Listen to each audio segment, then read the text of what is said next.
बिस्मिल्लाहिर्रहमानिर्रहीम, अस्सलाम वालेकुम। आप देख रहे हैं programme news today with Tanzeela Mazhar. Programme में आपको खुशामदीद कहेंगे जी। फॉरेन फंडिंग केस में एक बहुत अहम पेशरफ्त इलेक्शन कमीशन की स्क्रूटनी कमेटी की रिपोर्ट जो सामने आई है, उसको लेकर पाकिस्तान तहरीक इंसाफ की साख, इमरान खान साहब की साख के लिए क्या सवालात पैदा हो रहे हैं।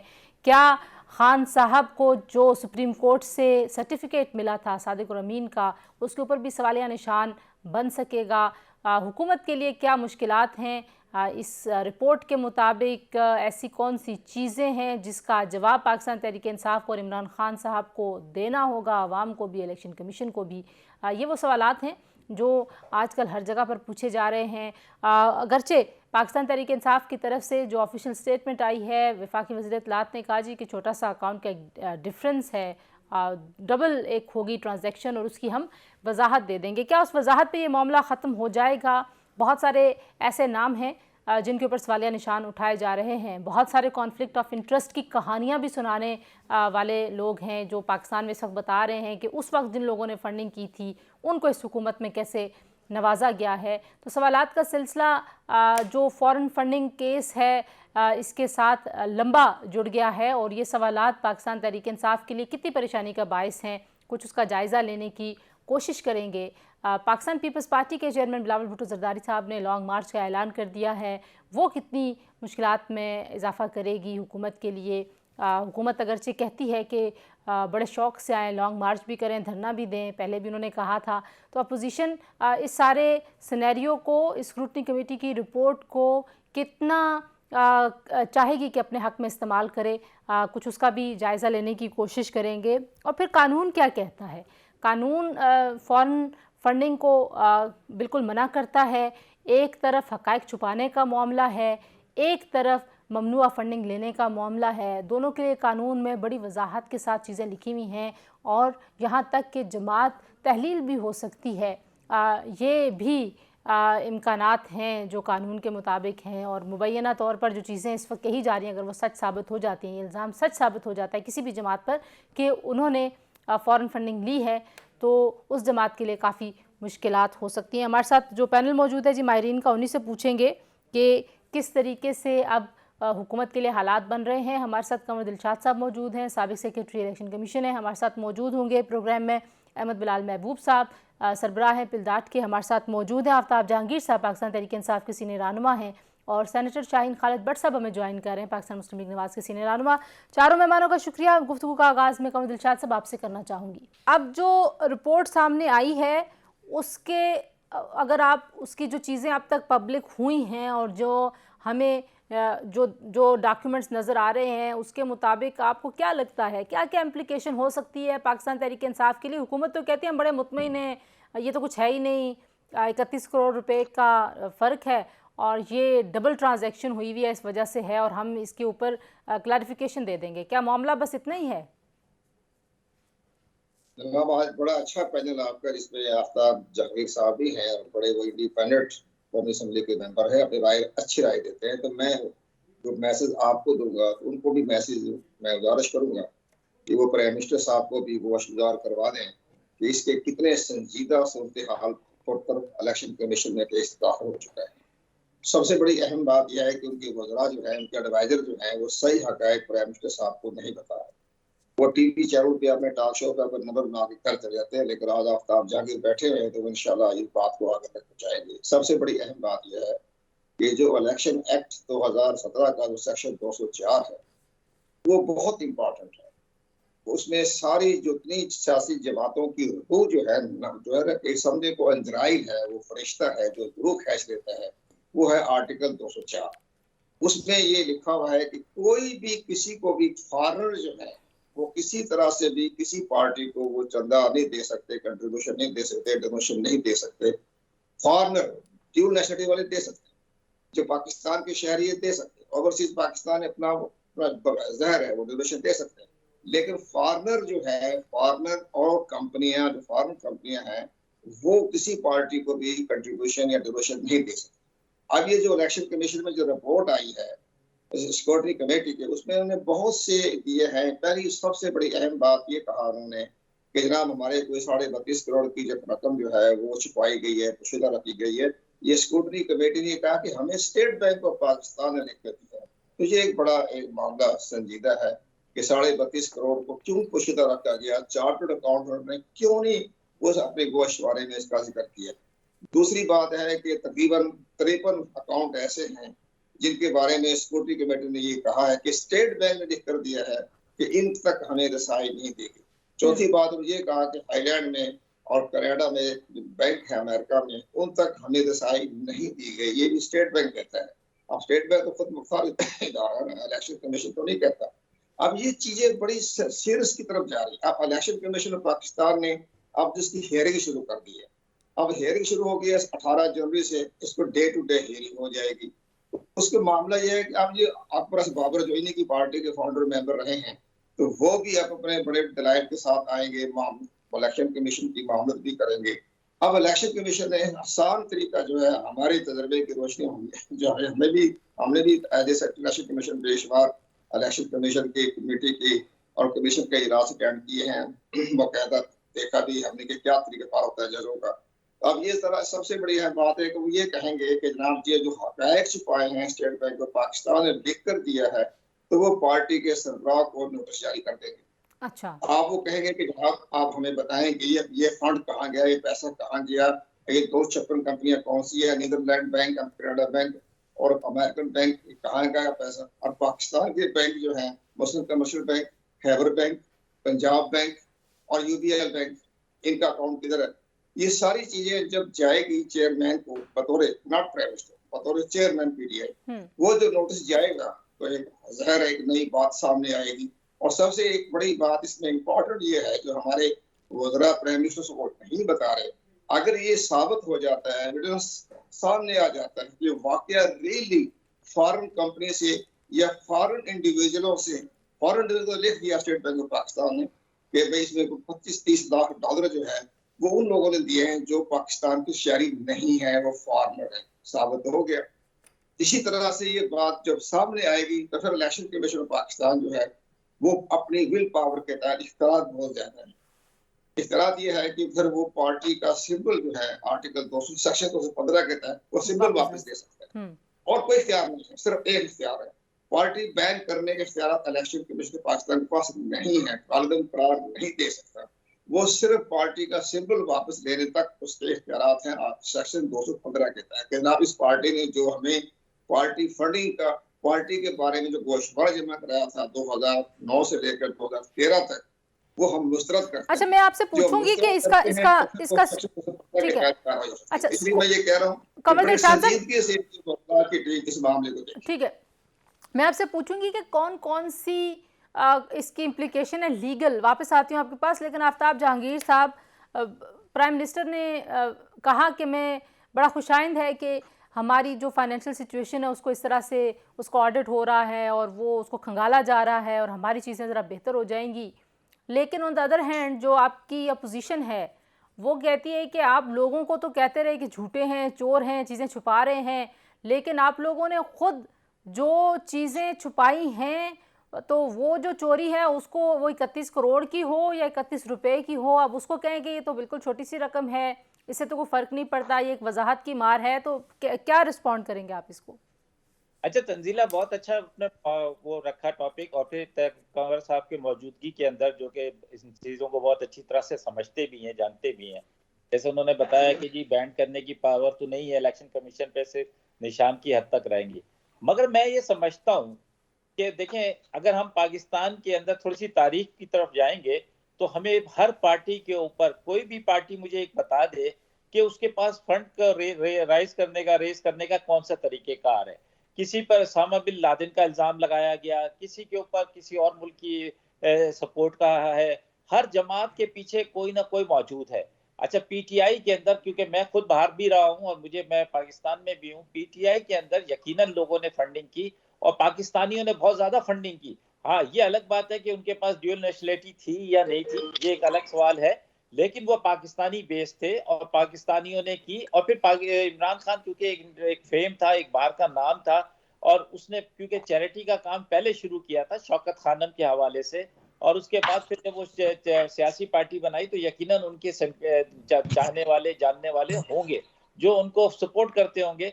तो मेरी राय बड़ी ओपन है कि इसकी प्रॉपर तफ्तीश होनी चाहिए, तहकीकात होनी चाहिए और फैसले को, ताकि तमाम पार्टियों का, जितनी भी पार्टियां पाकिस्तान के अंदर है, उनके साथ करके और एक ही टाइम पर फैसला सुना देंगे। और वो फैसला ये होगा मेरी नजर में, कंवर खालिद साहब की कहने के मुताबिक, कि जी पाकिस्तान के अंदर अब कोई भी सियासी पार्टी जो है अपने निशान से इलेक्शन नहीं लड़ सकती। अब शेर वाले को बिल्ली लेना पड़ेगा, तराजू वाले को जो है बट्टे लेने पड़ेंगे, और किसी को किताब की जगह जो है पेन लेना पड़ेगा, किसी को तीर की जगह तलवार लेनी पड़ेगी। क्योंकि हर पार्टी के अंदर जब आप उसकी तहकीकात में जाएंगे तो कोई ना कोई फंड आपको मिलेगा कहीं बाहर से आए हुए, हो सकता है वो पाकिस्तानी हो लेकिन डुअल नेशनल ना हो। तो मैं कहता हूँ कि एक दफा इस सारे सिलसिले को खत्म होना चाहिए, क्योंकि दुनिया के अंदर सियासी पार्टियां, लेकिन इसमें तो आफ्ताब साहब गैर मुल्की कंपनीज हैं, एक पूरी लिस्ट है गैर मुल्की। इसमें इनमें ऐसे लोग भी हैं जो उसामा बिन लादेन नाम जैसे लोग भी मौजूद हैं। देखें, ये कंपनीज होती हैं, मैं आपको एक लेकिन उनको क्या गारंटी थी कि 2014 के अंदर के जी इमरान खान जो है वजीर आजम बनेगा, तो वो एक सीट भी नहीं जीत पाता था।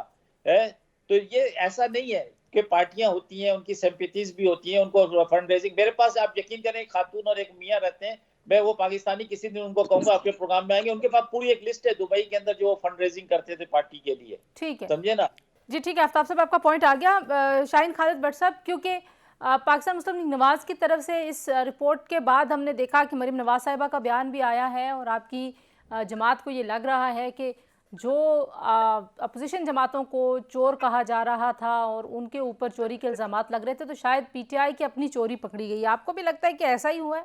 अभी जो मेरे पीटीआई के दोस्त बैठे हैं, ये शायद ये कह रहे थे कि उनको क्या पता था कि इमरान खान साहब जो है वो चंद सालों के बाद वज़ीर आज़म बनेंगे, तो वो किसी और तरीके से इसको डील करते। तो ये लॉज जो है, it is not for any office bearer. किसी प्राइम मिनिस्टर के लिए डिफरेंट लॉज नहीं है। ये लॉज हर बंदे के लिए, हर एनजीओ के लिए, हर ऑर्गेनाइजेशन के लिए सेम है। और आप देखिए यहाँ पे वायलेशन सिर्फ हमारे लोकल लॉज की नहीं हुई, जहाँ से होस्ट कंट्री से जहाँ से कलेक्ट किए गए फंड, उनके लोगों को बड़ी ट्रबल होगी। आप देखिएगा कि तमाम वहाँ की जो एजेंसीज हैं वो मुतहरक हो जाएंगी और वो इन्वेस्टिगेट करेंगी। और वो लोग जिन्होंने पैसे दिए हैं खान साहब को, जेन्युइनली भी कुछ लोगों ने दिए होंगे, अब वो बेचारे भी अंडर इन्वेस्टिगेशन आ जाएंगे, इसलिए कि somebody somewhere goofed up। ये बात इसलिए नहीं है कि चूंकि खान साहब को प्राइम मिनिस्टर बनना था तो वो इसको डिफरेंटली डील करते। इनको बहरहाल इसी तरीके से डील करना चाहिए था। नंबर 1, उनको किसी फॉरेन कंट्री से, किसी फॉरेनर से पैसे नहीं लेने थे, एक पैसा भी नहीं ले सकते थे, नंबर 1। नंबर 2, वहाँ के जो ऐसी कंट्रीज के से और ऐसी ऑर्गेनाइजेशन और ऐसी इंडिविजुअल से पैसे लिए हैं कि वो there is a big question mark. उनका ताल्लुक जो है इजराइल से है, इंडिया से है, या ऐसे ममालिक से है जो पाकिस्तान के लिए नेक ख्वाहिशात नहीं रखते। तो अब क्वेश्चन ये है कि उनसे फंड लिया गया तो कहाँ पे इंटरेस्ट कॉम्प्रोमाइज किया गया। ठीक है, ये और एक अलग इन्वेस्टिगेशन की बात है। लेकिन अब देखिए कि खान साहब ने पैसे लिए और फिर ये नहीं कि इसको उन्होंने बता दिया, फिर इसको कंसील किया गया। Concealment of facts to the election commission of Pakistan, ये एक अलग क्राइम है। ये तो पूरी चार्जशीट जब बनेगी, अब मुझे पता है कमर आफ्ताब जो है वो इस बात के एक्सपर्ट हैं, वो इनको बेहतर तरीके से एक्सप्लेन कर सकते हैं कि लोकल लॉज के मुताबिक इलेक्शन कमीशन से इन्होंने फैक्ट्स को कंसील किया, छुपाया। और छुपाया इसलिए कि इनको पता था ये गलत बात थी। अगर इतनी मासूमियत से या कोई एडमिनिस्ट्रेटिव डिफिकल्टीज तो शुरू में इनको एक्सप्लेन कर देते कि भाई ये चीजें गलत हो गई हैं। ये नहीं, ऐसी बात नहीं है। ये इंटेंशनल जो है ये सारा कुछ किया गया और इसको इंटेंशनली छुपाया गया है। और छुपाया इसलिए गया है कि टॉप से लेके चेयरमैन से लेके उनके पूरे ऑफिस बेरर तक हर बंदे को पता है कि ये गलत काम हुआ है। इसीलिए ऐसे जो बाबर साहब हैं, बाबर साहब जो इनकी पार्टी के सेकंड इन कमांड थे, उन्होंने बहुत पहले 1911 में उन्होंने इनको कह दिया था इमरान खान साहब को कि ये गलत काम हो रहा है, इसको बचा लो, पार्टी नहीं बचेगी इस तरह। उसने वॉर्न किया और उस वक्त से उसके ताल्लुकात इनसे खराब हैं। ब्रेक के बाद वापस आते हैं, हमारे साथ रहिए।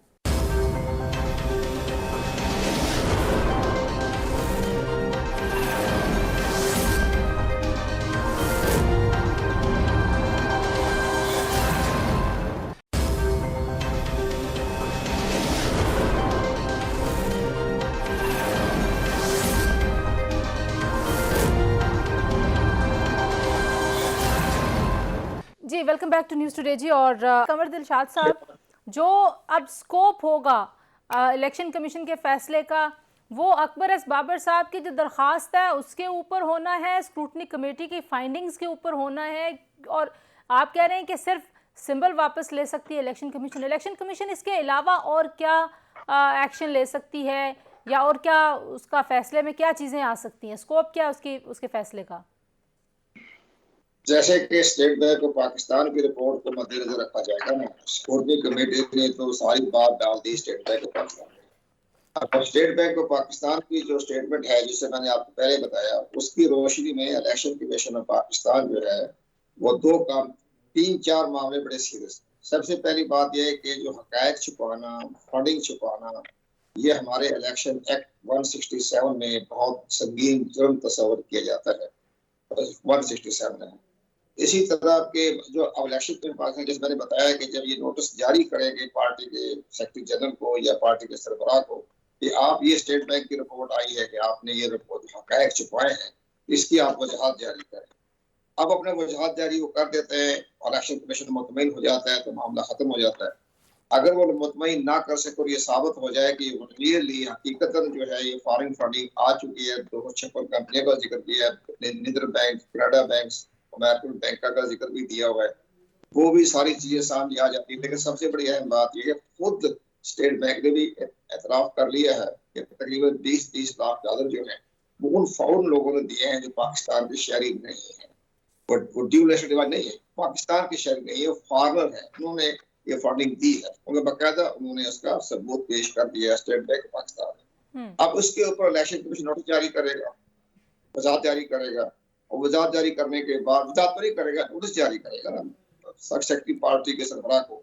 उस पर अगर हकीकत साबित हो जाएगी वाकई रियली फंड जो आ चुका है, तो फिर वो हक बहक सरकार जब्त करेगा, पहला कदम उठाएगा इलेक्शन कमीशन पाकिस्तान के जितनी भी फॉरेन फंडिंग आई है, 30-40 लाख डॉलर जितने भी हैं, वो सारे स्टेट बैंक के हक में जब्त कर लिया जाएगा, और इसको स्टेट बैंक में जमा करना पड़ता है। ठीक है, स्टेट बैंक के तहत के सरकार जब्त हो गया।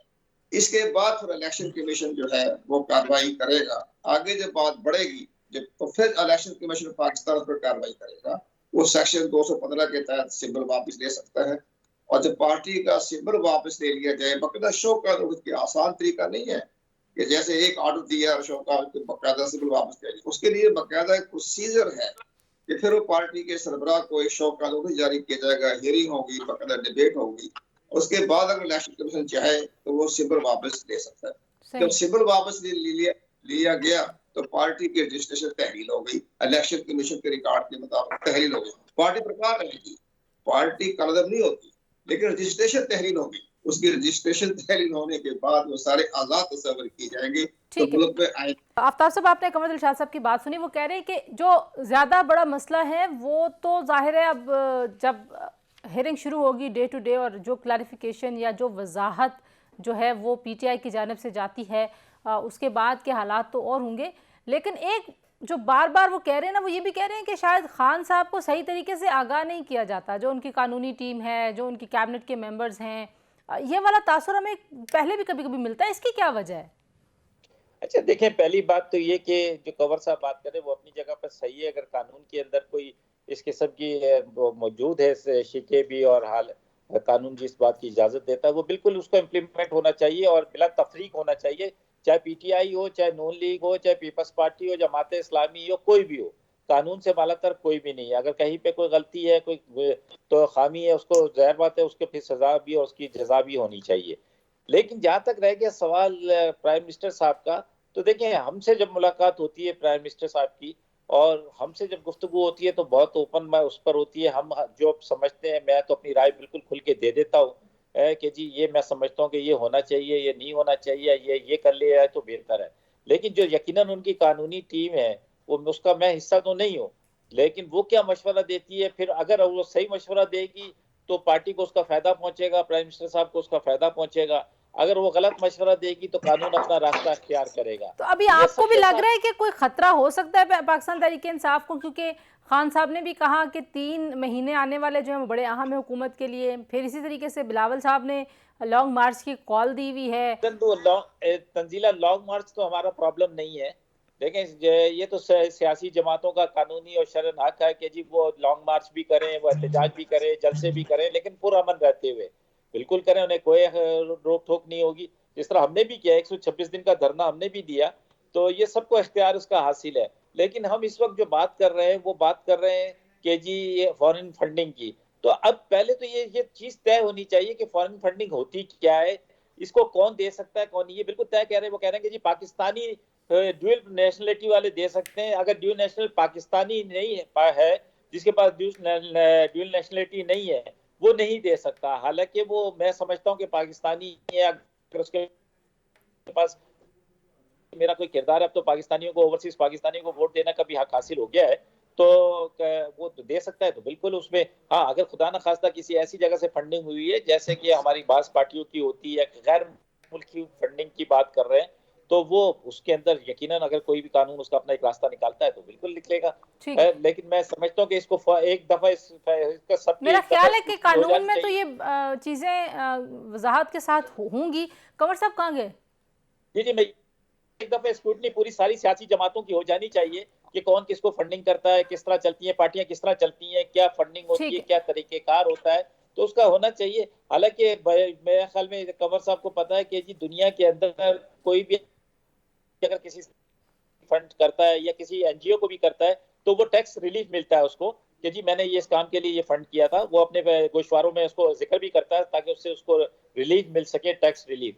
तो अगर पाकिस्तान में भी कोई ऐसा कानून है तो यकीनन लोगों को चाहिए कि वो अपनी गोशवारे में बताएं कि जी हमने ये फंडिंग की है, इस पार्टी को दी है, इस एनजीओ को दी है, तो उसको बताना चाहिए। और अगर नहीं बताया है तो फिर उसके जो भी कॉन्सिक्वेंस है वो उसको बर्दाश्त करने चाहिए। ठीक है सेनेटर साहब, जो अब एक जो मामला पीटीआई की तरफ से आ रहा है वो ये आ रहा है जी कि आप बाकी दो बड़ी जमातों के फाइनेंशियल जो सिचुएशन है और जो उनके अकाउंट्स हैं आप उनको भी देख लें, उसकी स्क्रूटनी भी कर लें और उसकी स्क्रूटनी के बाद फिर इन सबको इकट्ठा देखें। आपको लगता है कि ये बेहतर होगा इन सारे मामलात को बाकी जमातों के भी हों और सबके ऊपर एक दफ़ा ही फैसले हो जाएं, या ये मुख्तलिफ केस है पीटीआई का?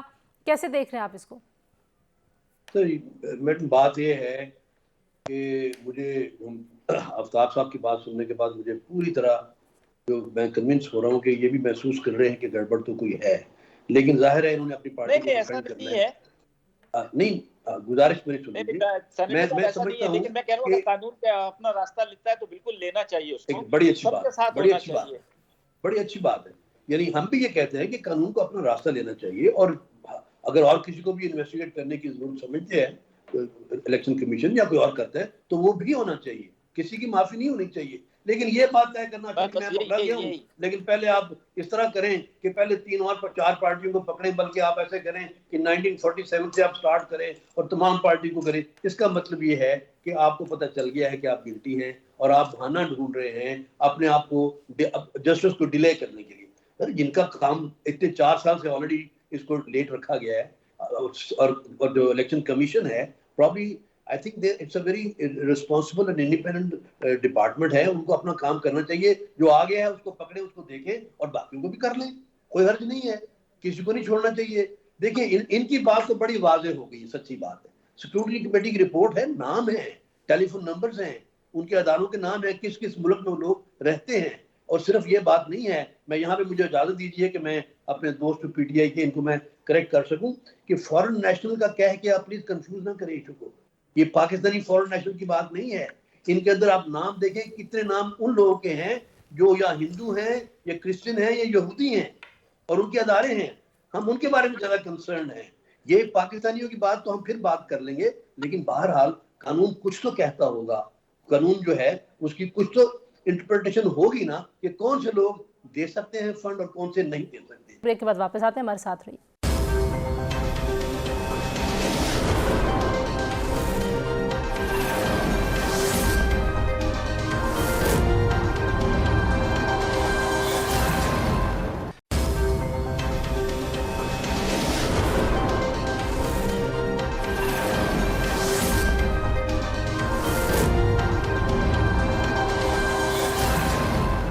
ब्रेक के बाद प्रोग्राम में आपको खुशामदीद कहते हैं। अहमद बिलाल महबूब साहब, आपको क्या लग रहा है स्क्रूटनी कमेटी की जो रिपोर्ट है उसके कॉन्सिक्वेंसेस क्या हो सकते हैं पाकिस्तान तहरीक इंसाफ के लिए?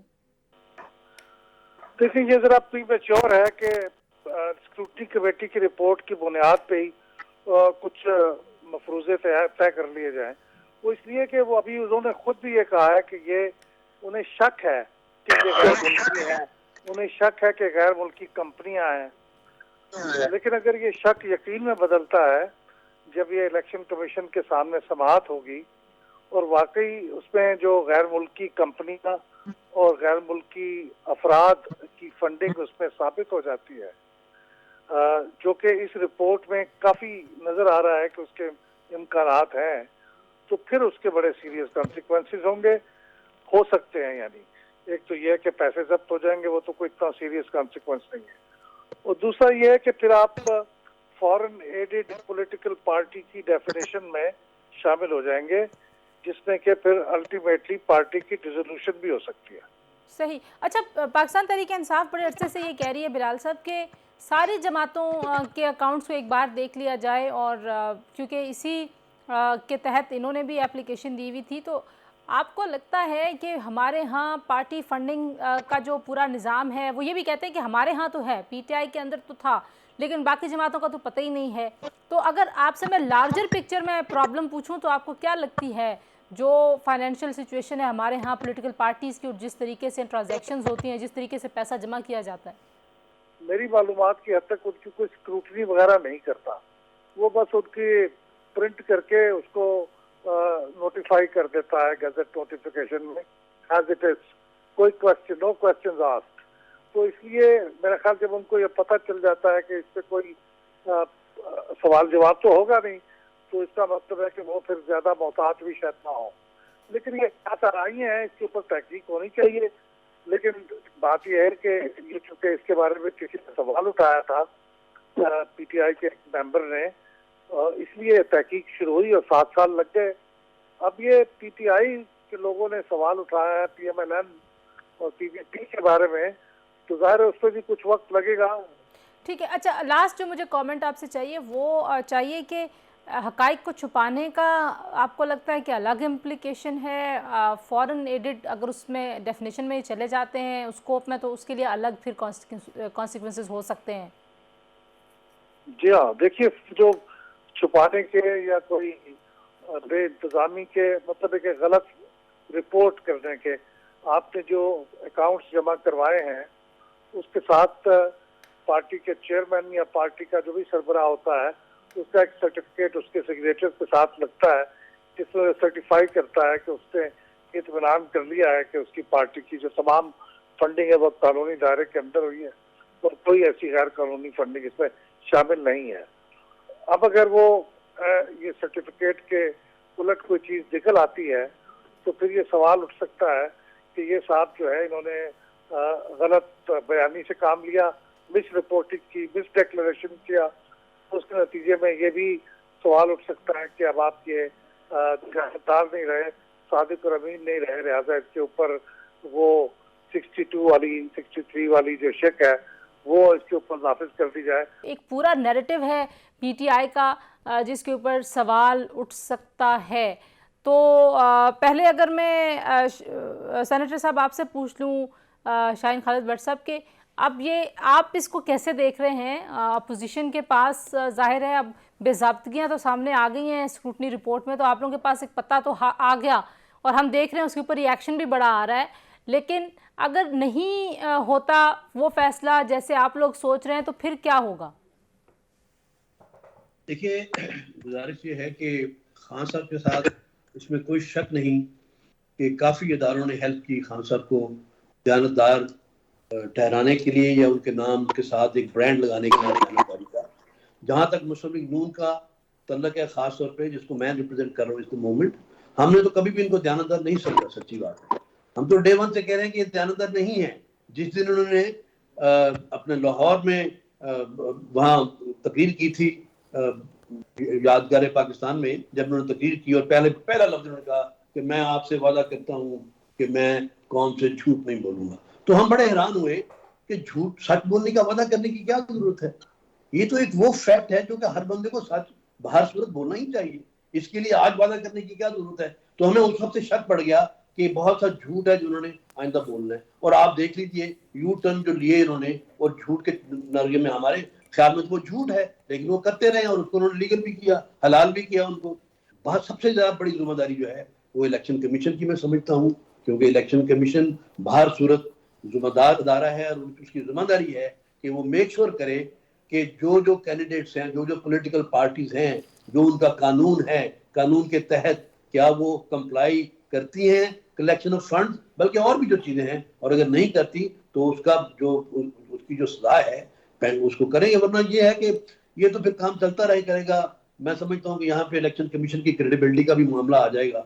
तो हम तो शोर मचाएंगे जो हमारे बस में है, हम डेफिनेटली कोर्ट भी जाएंगे, जहां जहां हमें जाना पड़ा हम जाएंगे। ठीक है। अच्छा, बिलाल साहब भी क्योंकि यही कह रहे हैं कि ये जो मामला है 62-63 वाला वो भी आ सकता है, सादिक और अमीन के ऊपर भी सवाल आ सकता है।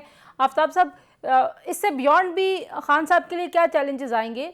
ऐसे नाम जिनकी क्रेडिबिलिटी, जिनके इंटरेस्ट के ऊपर सवाल है, और जो शायद आप वो मुल्की मफाद वाली डेफिनेशन में अगर लें तो वो क्वेश्चन मार्क बन जाएंगे।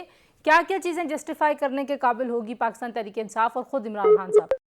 और मैं फिर ये कह रहा हूँ, यहाँ पे बिलाल साहब मौजूद हैं, मैं उनको बहुत कदरदान हूँ कि वो एक अच्छे वकील भी हैं और एक बड़ा एक निज़ाम चलाते हैं कि जो भी कानून अपना रास्ता अख्तियार करे, हर पाकिस्तानी को बिला तफरीक उस कानून के ताबे होना चाहिए, और वो जो रास्ता अख्तियार करे उसको सबको मानना चाहिए। लेकिन आफ्ताब जहांगीर साहब, बयानिया का भी तो सवाल है ना कि आप लोगों ने बयानिया, मैं आपको हकीकतन बता रहा हूँ कि मुझे आज भी यकीन है कि मेरा कायद जो है वो सादिक और अमीन है, वो सच बोलता है, तो मुझे तो उस पर कोई दो डाउट नहीं है। तो लिहाजा वो बाकी जो कानून कहेगा हम उसके किताबें हैं, उसके फैसले को पाबंद है, उसके फैसले के। अच्छा, ठीक हो गया जी, थैंक यू जी। प्रोग्राम का वक्त क्योंकि ख़त्म हो गया है, तो सेंटर शाहीन खालिद भट्ट साहब, आफ्ताब जहांगीर साहब, अहमद बिलाल महबूब साहब, कमर दिलशाद साहब, आप चारों का बहुत शुक्रिया। स्क्रूटनी कमेटी की रिपोर्ट है, उस रिपोर्ट की जो मंदरजात सामने आए हैं उसकी बुनियाद पे अभी इट्स टू अर्ली, जैसे अहमद बिलाल महबूब साहब भी कह रहे थे कि शायद इसके ऊपर पूरी राय कायम करना, लेकिन तहरीक इंसाफ के लिए मुश्किलात हो भी सकती हैं। उन्होंने कह दिया कि हमारे लिए कुछ ज़्यादा मुश्किल नहीं है, एक वजाहत हमने देनी है, जो थोड़ा सा अकाउंट्स का डिफरेंस है वो उसमें उस वजाहत के साथ कवर हो जाएगा। क्या वो वजाहत काफ़ी होगी? क्या पाकिस्तान तहरीक इंसाफ की साख को और ख़ुद इमरान खान साहब की साख को इससे कोई नुकसान पहुंच सकता है? और अगर वो नुकसान पहुंचेगा तो उसका फ़ायदा किसको होगा? ये तो आने वाला वक्त ही बताएगा जी। आज के लिए इतना ही। अपना बहुत सारा ख्याल रखिए। अल्लाह हाफिज़।